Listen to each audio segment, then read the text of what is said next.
አሰላሙ አለይኩም ወራህመቱላሂ ወበረካቱ።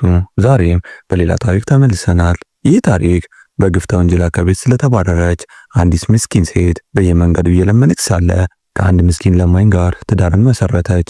ነገር ግን ጊዜና እድል ተለዋወጡና ያለማኝ የአንድ ትልቅ ቤተ መንግስት መሰል ቪላ ባለቤት ሆኖ ተገኘ። ይህ ታሪክ እጅግ ልብ የሚነካና እውነተኛ ፍትህን የሚያሳይ ነው። እስከ መጨረሻውም በትኩረት ተከታተሉን። አይሻ የተወለደችው ደስታ በረዥሙ በማይቆይበት ቤት ውስጥ ነበር። ገና ወደዚች ዓለም በመጣች በጥቂት ደቂቃዎች ውስጥ እናቷ ከዚህ ዓለም በሞት ተለየች። በዚያው ዕለት በአይሻ እድል ላይ ለዓመታት አብሯት የሚኖር አንድ ትልቅ ጥቁር ነጠብጣብ ተለጠፈባት። ይህች ልጅ መርገምት ናት የሚሉ ቃላት ለመጀመሪያ ጊዜ የተደመጡት ከባዕድ ሳይሆን ከገዛ የቅርብ ቤተሰቦቿ ነበር። የአይሻ አባት አስለምም እናት የሌላት ጨቅላ ልጁን ደረቱ ላይ አቅፎ ወደ እህቱ ቤት አመራ። አይኖቹ በእንባ ተሞልተው ድምፁም በመማፀን እንዲህ አለ። እህቴ ሆይ ስለ ፈጣሪ ብለሽ ይህች ልጅ ተቀበይኝ። እኔ ጉልበት ሰራተኛ ነኝ፣ ብቻዬን ነኝ። ይህችን ምስኪን ሕፃን የሚንከባከብልኝ ማንም የለም አላት። ነገር ግን የእህቱ መልስ ከድንጋይ እየጠነከረ ነበር። ወንድሜ እኔ ራሴ ልጆች አሉኝ። ገና እንደመጣች እናቷን የበላች ዕድለ ቢስ ልጅ እንዴት አድርጌ ያሳድጋለሁ? ለምን ሌላ ሚስት አታገባም? ብላ በሩን በፊቱ ላይ ዘጋቸው። በዚያች ቅጽበት የአይሻ የህይወት መጽሐፍ ሌላ አስከፊ ገጽ ተገለጠ። አይሻ ለጥቂት ጊዜ አያቷ ዘንድ ቆየች። በአያቷ እጆች ውስጥ ፍቅርና ርህራሄ ነበር። ነገር ግን እድሜ ያልታዘዛልና አያቷን ከዚህ ዓለም በሞት ተለዩ።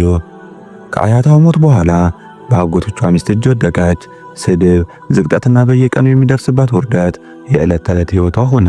ይህች ልጅ ለኛ ሸክም ናት፣ እሷን መመገብ ለምን የኛ ኃላፊነት ይሆናል እያሉ ያማርሩባት ነበር። በመጨረሻም አስላም ሁለተኛ ሚስት ለመግባት ተገደደ። የአዲሷ ሚስት ስምም ነስሪን ይባላል። መጀመሪያ ላይ ነስሪን አይሻ ልክ እንደገዛ ልጇ እንደምትወዳት ታስመስል ነበር። አይሻ ልጄ ምንም እንዳታስቢ፣ እኔ እንደራሴ እውነተኛ ልጅ ነው የሚይዝሽ ትላትም ነበር። አባቷ ባለበትም በፍቅር ትይዛታለች፣ ጸጉሯን ታበጥርላታለች። ነገር ግን አስላን ከቤት እንደወጣ ፊቷና ንግግሯ ይለወጣል። አንቺ መርገምት፣ እነዚህን ዕቃዎች ማን ያጥባል? ልዕልት የሆንሽ መሰለሽ እንዴ? እያለችም ትጮህባታለች። አይሻም በዝምታ ታለቅሳለች፣ አንደበቷ ግን ዝግ ነበር። ጊዜያቶች ሲያልፉም ነስሪን የራሷን ልጆች ወለደች። የቤት ወጪዎች እየጨመሩ መጡ። ድህነቱን ቤቱና ጥብቆ ያዘው። አባቷ አስለም ደግሞ በየጊዜው ይታመም ጀመር። አንድ ቀን አመሻሽ ላይ ነስሪን አንድ ሐሳብን ሰነዘረች።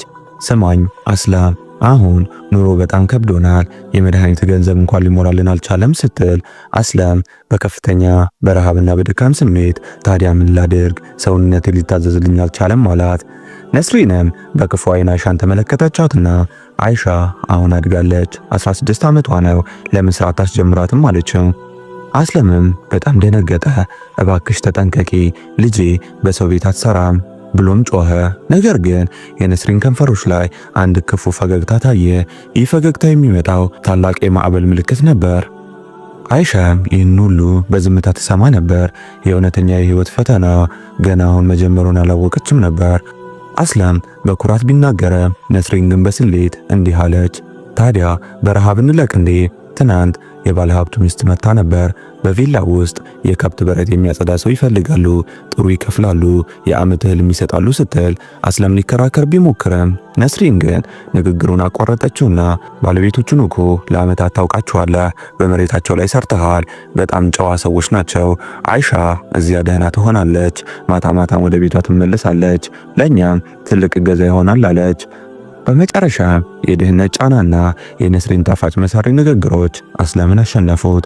አይሻ ግን የተጠቀሰው ቪላ ለህይወቷ የገሃነም በር እንደሚሆንባት ቅንጣት አላወቀችም ነበር። በማግስት ጠዋት ነስሪን በደረቅ ድምፅ ቀሰቀሰቻትና ተነሺ፣ ዛሬ ወደ ቪላው መሄድ አለብሽ። እዚያ ስትደርሺ አንደበትሽን ዘግተሽ ስራሽን ብቻ ስሪ አለች። አይሻን በዝምታ ራሷን ነቀነቀች፣ ጨርቋንም ጠቀለለችና ከቤት ወጣች። በልቧ ውስጥ ግን አንድ ያልታወቀ ፍርሃት ይበላት ነበር። አይሻ በቪላው ትልቅና ከባድ የብረት በር ፊት ስትቆም ፍርሃት መላው ሰውነቷን ወረረው። በሩ ላይ የቆመው ትልቅ ፂም ያለው ዘበኛ በአሽሙሮ አይኗን ተመለከታትና አንቺ ነሽ አይሻ እመቤታችን የጠራቻት አለ። አይሻ በለገመ ድምፅ አዋለች። እንግዲያውስ በቀጥታ ወደ ኋላ በረት ሂጂ፣ እዚያ ከረምዲን ስራሽን ያስረዳሻል። ተጠንቀቂ፣ ወደ ቪላ ውስጥ ለማየት እንኳን እንዳትሞክሪ፣ ውጤቷ አያምርም ብሎ አስጠነቀቃት። አይሻ አንገቷን ደፍታ በፍጥነት ተራመደች። ቪላው እጅግ ግዙፍና ያማረ ነበር። ነገር ግን ለሷ ዕድል የተጻፈው ያማረ ህንፃ ሳይሆን የከብቶቹ በረት ቆሻሻ ነበር። በበረት ውስጥ ከረምዲን የተባለ ሰራተኛ ሲጋራውን እያጨሰ ይጠብቃት ነበር። አይሻንም ከእግር እስከ ራሷ ተመልክቶ መጣሽ? እንኪን መጥረጊያ፣ 10 ጎሾችና 4 ላሞች አሉ። የሁሉንም ምዳሪ ቆሻሻ ማጽዳት አለብሽ። እኩለ ቀን ላይ ስራው መጠናቀቅ አለበት አላት። የአይሻ እጆች ይንቀጠቀጡ ነበር። ሆኖም መጥረጊያውን አነሳች። የበረቱ የተበላሸ አየርና ሽታ ጭንቅላቷን ያዞሮ ነበር። ልብሶቿ በቆሻሻ ተጨማለቁ። እጆቿና እግሮቿም ረከሱ። ቀኑም አጋመሰ። ወገቧ በድካም ጎበጠ። ልብሷም ሙሉ በሙሉ በቆሻሻ ተዘፈቀ። ከረምዲን ስራዋን አይቶ በንቀት ሳቀ። ስራሽማ ደህና ነው፣ ግን ራስሽን ተመልከቺ። ልክ እንደለማኝ ሆነሻል። ነገ ጠዋት በጊዜ ተመለሽ አላት። አይሻም በደካሙ እግሮቿ ወደ ቤቷ ተመለሰች። በመንገድ ላይ ሁሉ የገላዋ መርከስና ሽታው እጅግ ያሳቅቃት ነበር። አያቷ ሁልጊዜ ሶላት የሃይማኖት ምሰሶ ነው ይላት ነበር። አይሻ ገና ከልጅነቷ ጀምሮ ሰላቷን አታቋርጥም ነበር። ዛሬ ግን ልብሷና ገላዋ ረክሷል። ቤት ስትደርስም ነስሪን ግቢ ውስጥ ተቀምጣ ነበር።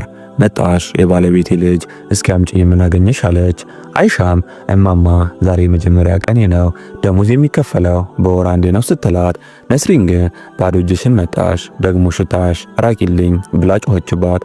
አይሻም በጭንቀት እማማ ልታጠብና ሰላቴን ልስገድ አለች። ወደ ገላ መታጠቢያ ልትሄድ ስትለም ነስሪን በጮኸት አስቆመቻትና ቁሚ፣ ውሃ ርካሽ መሰለሽ እንዴ? ታንከሩ ሊጨርሽው ነው ስትል አይሻም እያለቀሰች እማማ ገላዬ ረክሷል፣ ሳልታጠብ እንዴት መስገድ እችላለሁ ብትላትም ነስሪን ግን እንግዲያውስ አታድርጊ፣ ያንቺ ዱዓ ማን ጋር ይደርሳል፣ አንቺ መርገምት ነሽ ብላ በገፍ ወደ ወጥ ቤት ገፋቻት። በዚያ ምሽት አባቷ አስለምም ሲመጣ ነስሪን ቀድማ መርዟን ረስታ ነበር። ቀኑ ሙሉ ቪላ ውስጥ ውላ ቤት መታ ልታጠብ ትላለች እያለች ከሰሰቻት። አስለም በደከሙ አይኖቹ አይሻን ተመለከታትና ልጄ የእናትሽን ቃል ስሚ፣ ሁኔታዎች አስቸጋሪዎች ናቸው ብቻ ብሎ አተኛ። አይሻ በዚህ ቤት ውስጥ ለሷ ንጽህናም ሆነ ለጸሎታ የሚቆረቆር ማንም እንደሌለ ተረዳች። በማግስቱ ጠዋት በንጋት ጥሪ አዛን አይኖቿ ተከፈቱ። ልቧ በሐዘን ተቃጠለ። ጌታዬ ሆይ ወደ አንተ መምጣት ፈልጋለሁ፣ ግን አቅም አጣሁ ብላም አለቀሰች። ይህ ሮሮዋ ሕይወቷን ለዘላለም ወደሚቀይር አቅጣጫ እንደሚመራት ግን ገና አላወቀችም ነበር። አይሻ በጭንቀት ተሞልታ እንደገና ወደ ቪላው ጉዞዋን ጀመረች። ስትደርስም በቪላው ውስጥ ስራዋን በዝምታ ትሰራለች። ነገር ግን እኩለ ቀን ላይ ስራዋን ስትጨርስ ቆሻሻ መላ ገላዋን ወርሶት ነበር። በበረቱ አቅራቢያም አንዲት ትንሽ ክፍል አየች። በሩ በከፊል ተከፍቶ ነበር። በልቧ ውስጥ አንድ ሐሳብ መጣ። ቤት ብሄድ እናቴ ውሃ አትፈቅድልኝም፣ ደግሞም ትደበድበኛለች። እዚህ በረት ውስጥ ታጠቤ እዚሁ ሰላቴን ብሰግድና እርጥብ ልብሴን በፀሐይ አድርቄ ብሄድስ አለች። የሰላት ናፍቆት ከፍርሃቷ በላይ ሆነባት። ወደ ክፍሉን ገባችና በሩ ልትቆልፈው ብትሞክርም ቁልፉ ግን ተሰብሮ ነበር። እሷም ጌታዬ ሆይ ንያዬ ንጹህ ነው፣ እባክህ ይቅር በለኝ ብላ መታጠብ ጀመረች። ቀዝቃዛው ውሃ ገላዋ ላይ ሲፈስም የልቧ ሸክም የቀለለላት መሰላት። አይሻ በችኮላ ገላዋን እየታጠበች ሳለ በድንገት እዚህ ውስጥ ማን አለ የሚል ድምፅ ሰማች። ይህ ድምፅ የዘበኛው ወይም የሰራተኛው አልነበረም። የቪላው ትንሽ ጌታ የዳንኤል ነበር። አይሻ ደንግጣ ግድግዳው ላይ ተጣበቀች። እርጥብ ጨርቋንም ደረቷ ላይ አጥብቃ ጠቀለለች። ዳንኤልም ወደ ክፍሉ ገባ። ፊቱ ላይ ግን ርኅራኄ ሳይሆን ክፉ ስሜት ይታይ ነበር። አይሻም ጌታዬ ባክህ ገላዬን እየታጠብኩ ነው ብላ ብትማጸነውም እርሱ ግን እዚህ ቪላ ውስጥ ሕጉ የተለየ ነው እያለ ወደ እርሷ ተጠጋ። አይሻ ለመውጣት ስትሞክርም መንገዱን ዘጋባት። እጇንም በኃይል ያዛት። አይሻ ጮኸች። በልቧም ፈጣሪዋን ተጣራች። ከጥቂት ደቂቃዎች ትግል በኋላ አይሻ መሬት ላይ ወድቃ ስታለቅስ፣ ዳንኤል ግን ከክፍሉ ወጥቶ ሄደ። በዚህን ሰዓት በድንገት በሩ ተበረገደ። ሰራተኛው ከረምዲን ወደ ውስጥ ገባ። ነገር ግን ሊረዳ ሳይሆን ድራማውን ሊያጠናቅቅ ነበር። አረ ሰዎች ይህች ልጅ የቪላውን ክብር አጎደፈች እያለም ጮኸ። ጩኸቱን ሰምተው ትልቁ ጌታ ጃሃንጊር ባለቤቱና ዳንኤል መጡ። ከረምዲን በሐሰት መሰከረ። ጌታዬ እቺ ልጅ እዚህ ክፍል ውስጥ መጥፎ ድርጊት ስትፈጽም አገኘኋት አለ። አይሻ ግን እያለቀሰች አላህን ፍሩ፣ እኔ ንጽህናዬን ለመጠበቅና ለመስገድ ነው የመጣሁት ብትልም የባለቤቱ ሚስት በንቀት አስወጧት። ይህች ልጅ ዝናችንን ታጠፋለች ብላ አዘዘች። ከረምዲንም አይሻን እየጎተተ ወስዶ ከቪላው በር ውጭ ጭቃ ላይ ወረወራት። ደግመሽ እዚህ አካባቢ እንዳትታይ ብሎም ዛተባት። አይሻ ልቧ ተሰብሮ ወደ ቤቷ ተመለሰች። ነገር ግን አባቷ አስለም በቁጣና በሐዘን ተሞልቶ ነበር። የነስሪን መርዝ ቀድሞ ደርሶታል። አይሻ ዛሬ ለኔ ሞተሻል፣ የቤተሰባችንን ስም አጥፍተሻል፣ ከእንግዲህ ልጅ አይደለሽም፣ ውጪ ከቤቴ ብሎ በሩን በኃይል ዘጋባት። አይሻ ዓለም የጨለመባት መስሎ በመንገድ ዳር ተቀመጠች። የገዛ ቤተሰቧና የሰራችበት ቤቱን ገፋት። ምሽቱ እየገፋ ሲሄድ አይሻ በመንገድ ዳር ስታለቅስ አንድ ከባድና ረጋ ያለ ድምፅ ሰማች። ልጄ በዚህ ብቸኝነትና ምድረ በዳ ለምን ታለቅሻለሽ የሚል። አይሻም ቀና ስትል አንድ ለማኝ ቆመዋል። አይሻም ታሪኳን ሁሉ አጫወተችው። ለማኙም አይሻን በጥሞና ካዳመጣት በኋላ እንዲህ አላት። አይሻ እኔ ትላልቅ ቤቶች ውስጥ የማይገኝ ክብር እሰጥሻለሁ፣ አላህን ምስክር አድርጌ እጠብቅሻለሁ። ከፈለግሽ አሁኑን ኒካህ እናድርግና ህጋዊ ባለቤትሽ ልሆን አላት። አይሻም ትንሽ አሰበች። በአንድ በኩል ኃያልና ሀብታም ግን ሰብአዊነት የሌላቸው አሉ። በሌላ በኩል ደግሞ ምንም የሌለው ግን ክብር የሚሰጣት ይህ ለማኝ አለ። እሷም እሺ ተስማምቻለሁ አለች። ወደ መስጊድ ሄደውም በኢማሙ ፊት ኒካህ አደረጉ። ስሙም ሻህሚር እንደሚባል ነገራት። ከመስጊዱ ሲወጡ ሻህሚር አይሻ ቤታችን ትንሽ ይርቃል፣ በእግር መሄድ አለብን አላት።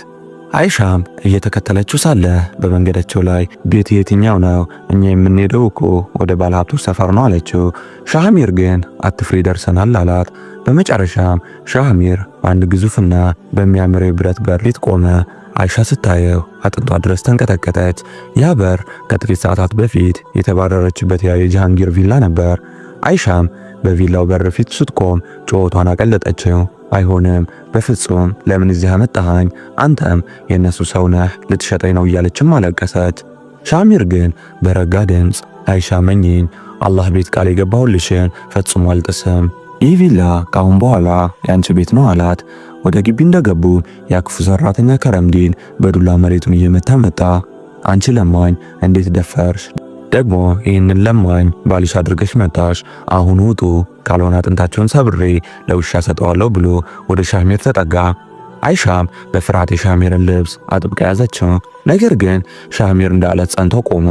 ከረምዲን የሻህሚርን አንገት ሊይዘው ሲል ሻህሚር እጁን በአየር ላይ ቀልቦ በኃይል አሽቀነጠረው። የቪላው ባለቤት ጃሃንጊር፣ ባለቤቱ ሻዚያና ያ ክፉ ልጅ ዳንኤልም ጫጫታውን ሰምተው ከፎቁ ወረዱ። ጃሃንጊርን በንቀት እነዚህ የቆሻሻ መውረጃ ትሎች ሳሎኔ ላይ ምን ያደርጋሉ ሲልም ጮኸ። ዳንኤልም አዲስ ጠባቂ ያገኘሽ እንዴ ቶሎ ይዛት ውጣ ብሎ ተሳለቀ። በዛች ቅጽበት የሻህሚር ድምፅ እንዳንበሳ ጮኸ። ዝም በሉ ሲልም አዳራሹ በዝምታ ተዋጠ። ሻህሚርም ቀጠለ። ዛሬ እናንተ እንደለማኝ ብታዩኝም አንድ ጊዜ ግን ይህ ቪላ በእኔ ስም ነበር የሚጠራው። እኔ ሻህሚር ነኝ፣ የአባቴ ታላቅ ልጅ፣ የዚህ ቪላ እውነተኛ ወራሽ። ጃሃንጊር ፊቱ በድንጋጤ ነጣ። ሻህሚር አባታቸው ሲሞት በሴራ ተባሮ ስሙ ተቀይሮና ንብረቱ ተቀምቶ እንደ በድን እንዲኖር የተደረገው ታላቅ ወንድም ነበር። ለዓመታት በዝምታ የቆየሁትም ለዚህ ቀን ነበር። እውነትን መቅበር ይቻላል እንጂ ማጥፋት አይቻልም። ዛሬ ይህች ልጅ ሚስቴ ናት፣ ወደ እሷ በክፉ ዓይን የሚያይ ዋጋውን ያገኛል አለ። የሻህሚር ግርማ ሞገስና የሕግ የበላይነት አዳራሹን ተቆጣጠረ። ጃሃንጊርና ቤተሰቡም የሚገቡበት ጠፋቸው። ሻህሚርም ደካሞችን የሚያዋርድና የሴት ልጅን ክብር የሚረግጡ በዚህ ጣሪያ ስር የመኖር መብት የላቸውም አላቸው። ከጥቂት ሰዓታት በኋላ እነዚያ በትዕቢት የተሞልተው የነበሩ ሰዎች ያለምንም ንብረት ከቪላው ተባረሩ። ጃሃንጊርም ወደ አይሻ ጠጋ ብሎ ልጄ ተሳስቻለሁ ይቅር በይኝ ብሎ ቢለምንም አይሻ ግን እኔ ሀብት ፈልጌ አልመጣሁም፣ እኔ የፈለኩት ሰብአዊ ክብርና ሰላም ነበር። አላህ ደግሞ የከለከላችሁኝን ክብር በሻህሚር በኩል ሰጠኝ አለች። ጊዜ አልፎም ዓለም አስገራሚ ፍርዷን አሳየች። ያ ራሱን እንደ ሎል ያየ የነበረው ዳንኤል ዛሬ የተቀደደ ልብስ ለብሶ በየመንገዱ ዳር እጁን ዘርግቶ ይለምናል። ጃሃንጊር በመስጊዶች ደጃፍ አንገቱን ደፍቶ ተቀምጦ ይታያል። ያ ሰዎችን ያስፈራራ የነበረው ከረምዲንም በረሃብ ይንቀጠቀጣል። አይሻና ሻህሚር ግን በቪላ ውስጥ በፍቅርና በደስታ መኖር ጀመሩ። ሻህሚርም ወደ አይሻ ጠጋ ብሎ አይሻ ሆይ ይህ የእነዚያ ሰዎች መጨረሻ ነው። አላህ ሰውን ወዲያውኑ አይቀጣም፣ ግን ደግሞ አይረሳም አላት። አይሻ ወደ ሰማይ ቀና ብላ ጌታ ሆይ ከውርደት አውጥተህ በክብር ስላስቀመጥከኝ ምስጋና ይገባህ አለች። የአይሻ ታሪክ እዚህ ላይ ያበቃል። ይህ ታሪክ የሚያስተምረን በምድር ላይ የፈለግነውን ያህል ብርቱ ብንሆንም የደካሞች ክብርን መርገጥ ግን የራሱን የሆነ መጥፎ ዋጋ እንዳለው ነው። ትዕግስትና ንጽህና ደግሞ መጨረሻቸው ሁልጊዜም ያምራል። ከኩራት አላህ ይጠብቀን። የዛሬው ታሪካችን ይህን ይመስል ነበር። ቀጣይ በሌላ ታሪክ እስክንገናኝ ወሰላሙ አለይኩም ወረሕመቱላሂ ወበረካቱሁ።